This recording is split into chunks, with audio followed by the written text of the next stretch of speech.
ಬಂದಾಗ, ಮಕ್ಕಳ ರಂಗಭೂಮಿ ಆದಾಗ ಅದು ಬರೀ ಮಕ್ಕಳಿಗೆ ಮಾತ್ರ ಸೀಮಿತ ಆಗದೆ ಅವರ ಪೋಷಕರು ಮತ್ತು ಇಡೀ ಸಮುದಾಯಕ್ಕೆ ಅದು ಸ್ಪ್ರೆಡ್ ಆಗ್ತಾ ಹೋಗುತ್ತೆ. ಹಾಗೆ ನಿರ್ದಿಗಂತ ಬೆಳಿಬೇಕು, ಸಮುದಾಯವಾಗಿ ನಿರ್ದಿಗಂತದ ಆಶಯ ಬೆಳಿಬೇಕು ಅನ್ನೋದು ನಮ್ಮ ಉದ್ದೇಶ ಆಗಿತ್ತು.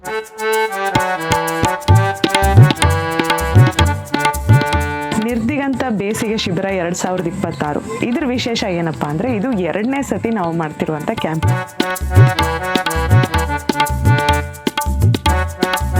ಇದರಲ್ಲಿ ನಮಗೆ ಒಂದು ಚಾಲೆಂಜ್ ಇತ್ತು, ಒಂದು ಅಡ್ವಾಂಟೇಜ್ ಇತ್ತು. ಚಾಲೆಂಜ್ ಏನಪ್ಪಾ ಅಂತಂದರೆ ಸಾಕಷ್ಟು ಮಕ್ಕಳು 85% ಮಕ್ಕಳು ಈಗಾಗಲೇ ಇದೇ ಜಾಗದಲ್ಲಿ ಹೋದ ವರ್ಷ ಕ್ಯಾಂಪ್ ಮಾಡಕ್ಕೆ ಬಂದಿದ್ದವರೇನೆ ಆಗಿದ್ರು.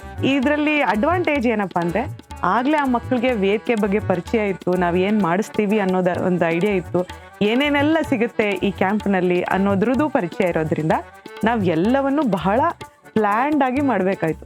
ಅವ್ರಿಗೆ ಬೋರ್ ಆಗದಿರೋ ಥರ, ಅವ್ರಿಗೆ ಗೊತ್ತಿಲ್ಲದೆ ಇರೋ ವಿಷಯನ ಹೊಸದು ಏನು ಮಾಡ್ಬೋದು ಅನ್ನೋದು ಹುಡುಕ್ಬೇಕಾಗ್ತಿತ್ತು.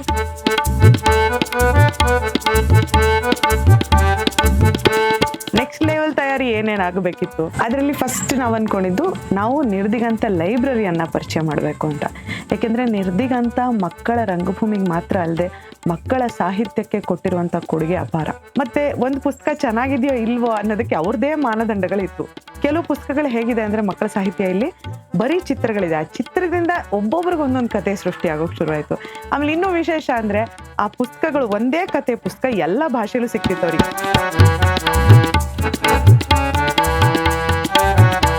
ಓರಿಗಾಮಿ ಯಾಕೆ ಅಂತಂದ್ರೆ ಅದು ಅಷ್ಟು ಸುಲಭವಾಗಿ ಮಕ್ಕಳಿಗೆ ಅರ್ಥ ಆಗೋದಲ್ಲ, ನೋಡೋಕೆ ತುಂಬಾ ಈಸಿ ಕಾಣುತ್ತೆ. ಪೇಪರ್ ಫೋಲ್ಡಿಂಗ್ ಆರ್ಟ್ ಅದು ಮಡ್ಸ್ತಾ ಹೋದಂಗೆ ಕಾಂಪ್ಲಿಕೇಶನ್ ಅಂತ ಅನ್ಸುತ್ತೆ. ಮತ್ತೆ ಇನ್ನೊಂದು ಓರಿಗಾಮಿ ಬಗ್ಗೆ ಏನಪ್ಪಾ ಅಂದ್ರೆ ನೀವು ಒಂದ್ಸತಿ ಫೋಲ್ಡ್ ಮಾಡ್ತಾ ಮಾಡ್ತಾ ನಿಮ್ಗೆ ಮ್ಯಾಚ್ ಆಟೋಮೆಟಿಕ್ ಅವ್ರಿಗೆ ನಾವು ಹೇಳ್ಕೊಡ್ತಾ ಹೋಗ್ತೀವಿ. ಆಮೇಲೆ ಒಂದು ಪೇಪರ್ ಹೋಗಿ ಒಂದು ಹಕ್ಕಿ ಆಗುತ್ತೆ, ಒಂದು ಪೇಪರ್ ಹೋಗಿ ಒಂದು ಕಪ್ಪೆ ಆಗುತ್ತೆ, ಒಂದು ಹೂ ಆಗುತ್ತೆ, ಒಂದು ಏರೋಪ್ಲೇನ್ ಆಗುತ್ತೆ, ಎಲ್ಲ ಆಗ ಅವ್ರಿಗೆ ಒಂದು ಫಾರ್ಮಿಗೆ ಬರುತ್ತೆ. ಆದ್ರೆ ಕೆಲವೊಂದ್ಸತಿ ಓರಿಗಾಮಿ ಟ್ರಿಕ್ ಅಲ್ಲಿ ಒಂದು ಫೋಲ್ಡಿಂಗ್ ಮಾಡಿ ಇದನ್ನ ಬಿಚ್ಚಿ ನೆಕ್ಸ್ಟ್ ಫೋಲ್ಡಿಂಗ್ ಹೋಗ್ತೀವಿ. ಆ ಬಿಚ್ಚಿದಾಗ ಅವ್ರಿಗೆ ಆಕ್ಚುಯಲ್ ಮ್ಯಾಥ್ಸ್ ರಿವೀಲ್ ಆಗ್ತಾ ಇತ್ತು. ಅಕ್ಕ ಇದು ಈ ತರ ಇದೆ, ಇದು ರೈಟ್ ಟ್ರಯಾಂಗಲ್ ತರ ಇದೆ, ಅಕ್ಕ ಇದು ನೋಡಿ ಡೈಮಂಡ್ ತರ ಬಂದಿದೆ, ಇದನ್ನ ಹಂಗೆ ಬಿಟ್ರೆ ಡೈಮಂಡ್ ಸ್ಟ್ರಕ್ಚರ್ ತರ ನಿಂತ್ಕೊಳ್ಳುತ್ತೆ.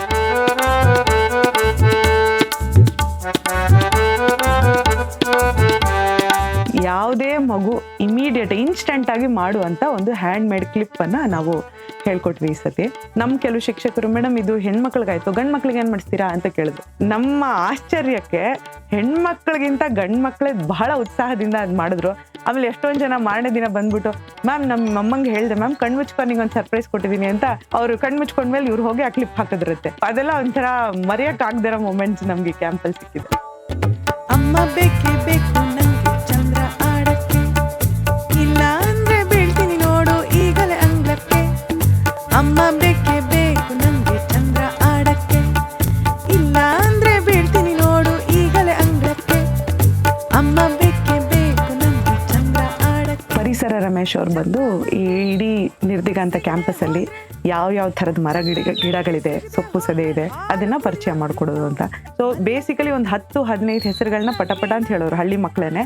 ಈಗ ಅವರೇನೆ ಒಂದು 50 ಹೆಸರುಗಳನ್ನ ಬರೀ ನಿರ್ದಿಗಂತ ಕ್ಯಾಂಪಸ್ ಅಲ್ಲಿರೋ ಎಲ್ಲ ಮರ, ಗಿಡ, ಸೊಪ್ಪು, ಕಾಳು, ಕಡ್ಡಿ ಐಡೆಂಟಿಫೈ ಮಾಡಿ ಅವರು ನಮ್ಗೆ ಹೇಳ್ತಾರೆ. ಇವತ್ತು ನಾವು ಒಂದಷ್ಟು ಕವಿತೆಗಳು, ವಿಲ್ಸನ್ ಕಟೀಲ್ ಅವರ ನಿಷೇಧಕ್ಕೊಳಪಟ್ಟವರು ಪುಸ್ತಕದಿಂದ ಒಂದಷ್ಟು ಕವಿತೆಗಳು, ಮತ್ತೆ A.K. ರಾಮಾನುಜನ್ ಅವರ ಆಂಗುಲದ ಪರಕಾಯ ಪ್ರವೇಶ, ಈ ಕವಿತೆಗಳನ್ನ ಮಕ್ಕಳಿಗೆ ಹೇಳ್ತಾ ಹೋದ್ವಿ, ಓದ್ತಾ ಹೋದ್ವಿ. ಮೊದಲು ಅವ್ರು ಅದನ್ನ ಓದೋದು ಅದನ್ನ ಹೇಗದು ಶಬ್ದ ಹೇಗಿರಬೇಕು, ಒಂದು ಕವಿತೆದು ಒಂದು ಧ್ವನಿ ಹೇಗಿರಬೇಕು ಅನ್ನೋದವ್ರಿಗೆ ಅರ್ಥ ಆಗಲಿ ಅಂತ.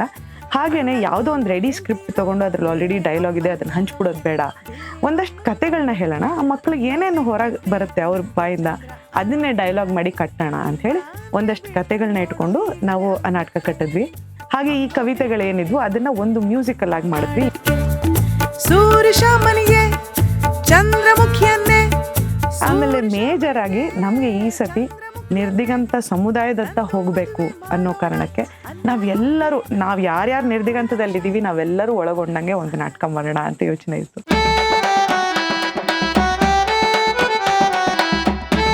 ನಮಗೆ ಮೂಲದಲ್ಲಿ ಒಂದು ದೊಡ್ಡ ಟೀಮೇ ರೆಡಿ ಆಯಿತು. ನಿರ್ದಿಗಂತ ಕ್ಯಾಂಪ್ ಮಾಡ್ತಿದ್ದೀವಿ ಅಂದ ತಕ್ಷಣ ನನ್ನ ಇಡೀ ಟೀಮ್ ಬಗ್ಗೆ ಬಹಳ ಹೆಮ್ಮೆ ಇದೆ.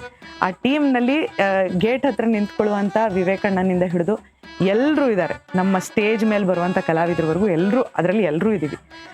ಎಷ್ಟೊಂದು ಸತಿ ನಾವು ರಿಹರ್ಸಲ್ ಮಾಡ್ತಾ ಇದ್ವಿ. ಬೆಳಗ್ಗೆ 6 ಗಂಟೆಗೆ ಎದ್ದು ಬಂದು ರಿಹರ್ಸಲ್ ಮಾಡಿದ್ದೀವಿ. ಆಮೇಲೆ ತಿಂಡಿ ಸಮಯ ಬರ್ತೀವಿ.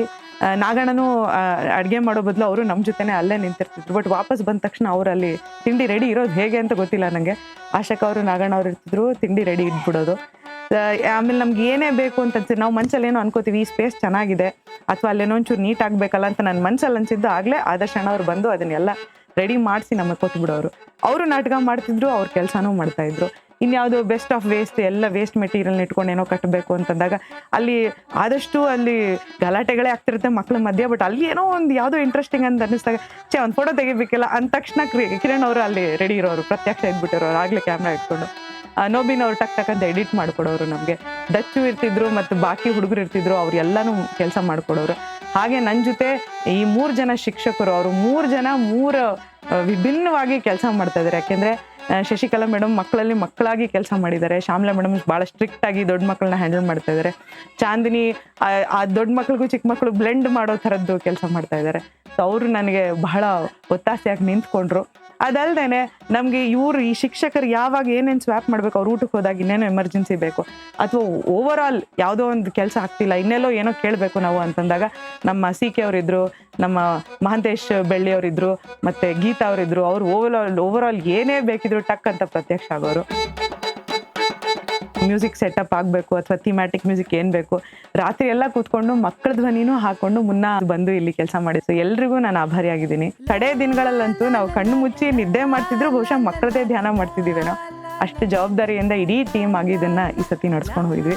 So thank you very much Prakash sir, ನಮ್ಮನ್ನು ನಂಬಿ ಈ ಜವಾಬ್ದಾರಿಯನ್ನು ಕೊಟ್ಟಿದ್ದಕ್ಕೆ, ಇಷ್ಟು ಸ್ವಾತಂತ್ರ್ಯ ಕೊಟ್ಟು ನಮ್ಮನ್ನು ಇಷ್ಟು ಪ್ರೋತ್ಸಾಹ ಮಾಡಿದ್ದಕ್ಕೆ ನಾವೆಲ್ಲರೂ ನಿಮ್ಗೆ ಆಭಾರಿಯಾಗಿದ್ದೀವಿ.